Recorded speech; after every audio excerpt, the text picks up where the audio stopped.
Today on the CTV News at 5, police from Lethbridge have a warning about a high-risk offender released into the community.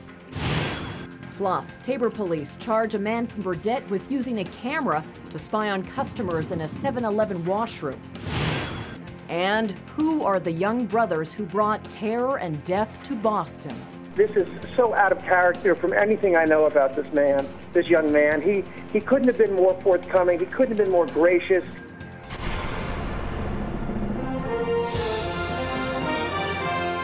CTV News with Jackie Scantlebury. Good afternoon. A warning from Lethbridge Regional Police about a high-risk sex offender who is now living in the city. 28-year-old Benjamin Burrows has been released from jail after serving a 2-year sentence for possessing and distributing child pornography, as well as failing to comply with release conditions. The warning was issued in the interest of public safety. Police say Burrows had sought out treatment while in prison, but information contained in his file indicates he has been assessed as a high risk to reoffend. They consider him to be a significant risk to public safety, in particular to children. We want the public to see his photo only because we believe there's a public interest knowing that this person is at that high threshold that we believe to reoffend, and particularly against children. So it's necessary for us, and we feel that the public at large is better served by seeing this photo and understanding the reason behind it. But having said that, we encourage again that people should seek out no vigilante information or any kind of action against Mr. Burrows. Burrows is required to report regularly to his probation officer and is also bound by a number of conditions, including not having access to the internet and no contact with anyone under the age of 16 unless an adult is present. Police say they have 2 full-time investigators assigned to identify and monitor high-risk offenders in the community. We also have Burrows' photo on our CTV Lethbridge Facebook page. And Taber police have charged a 55-year-old Burdett man with voyeurism in connection with videos and images that were gathered in public washrooms. Frederick Decker was arrested Wednesday and several computers were seized from his home near Burdett. As Terry Vogt reports, public tips played a major role in the police investigation. Taber police say a recording device was found in a public washroom at this 7-Eleven last February. It contained dozens of videos as well as photos of people using the washroom at a number of different locations. But the police investigation seemed to be going nowhere until this week, when investigators released 2 images of a man who they described as a person of interest. We received quickly about 6 tips indicating that this person was actually a resident of a rural address near Burdett, Alberta. Wednesday, police went to that home and arrested 55-year-old Frederick Decker on 1 count of voyeurism. Police also seized several computers. Those are being sent to a forensic lab for analysis to help determine whether other charges are warranted. The pictures, as you can imagine, depict people of all ages utilizing the washroom. So some of the pictures depict children. So the question is whether or not we actually have any concerns with child pornography.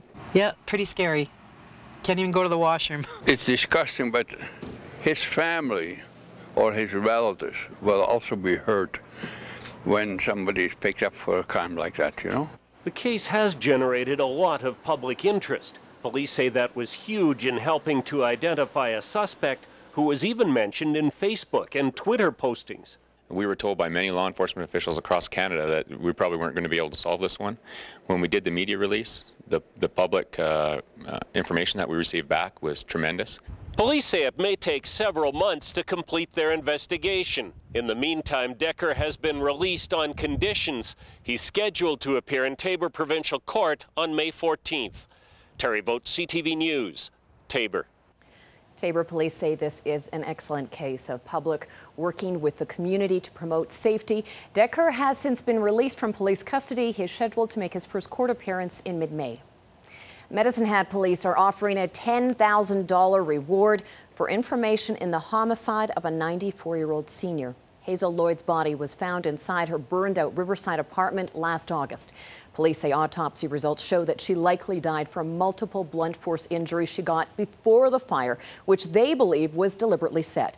The police service is offering a $10,000 reward for information that leads to an arrest and conviction in the case. If you have any information, you're urged to contact the Medicine Hat Police Major Crime Section.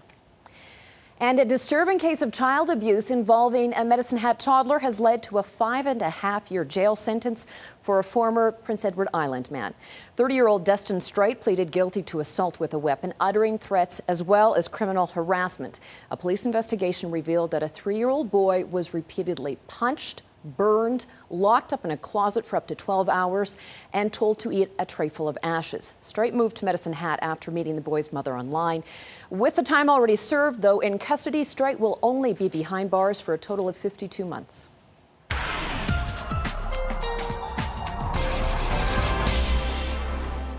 keep looking at the information you've sent me about the forecast, Dory, and I still keep seeing snow on the way for Sunday, rain. Yeah, I know. Yeah. I know. What's up with that, right?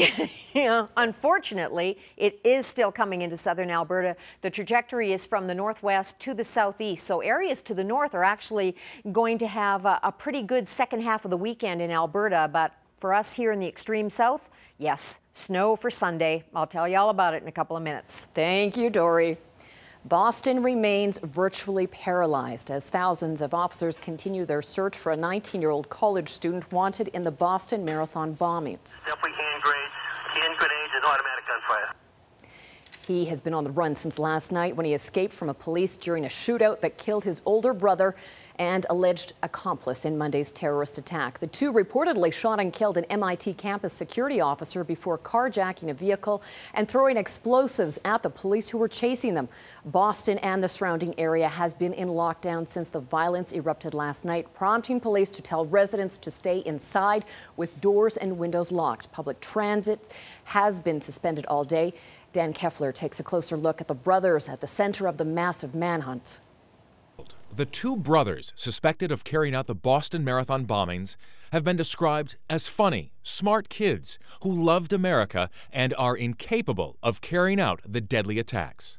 But authorities say 19-year-old Johar Tsarnaev and 26-year-old Tamerlan Tsarnaev did indeed plant those deadly pressure cooker bombs near the finish line. A neighbor describes Johar, dubbed by the FBI as suspect number 2, as behaving nothing like a terrorist. This is so out of character from anything I know about this man, this young man. He couldn't have been more forthcoming. He couldn't have been more gracious. Johar has been in the U.S. since he was 7. He graduated from the prestigious Ringe and Latin High School in Cambridge. How does someone go from being the nice kid to being a radical? And what we've learned is it can happen very, very quickly. They can get online, they can somehow be radicalized by the videos they see on jihadist websites. They can learn how to make bombs online. Tamerlan's wrestling coach also says he can't understand how one of his star athletes could have turned so violent. I'm shocked beyond belief that he's involved. Equally shocked and angry, the suspect's uncle, who says he's ashamed to hear his nephews could be behind the bombings. Of course we're ashamed.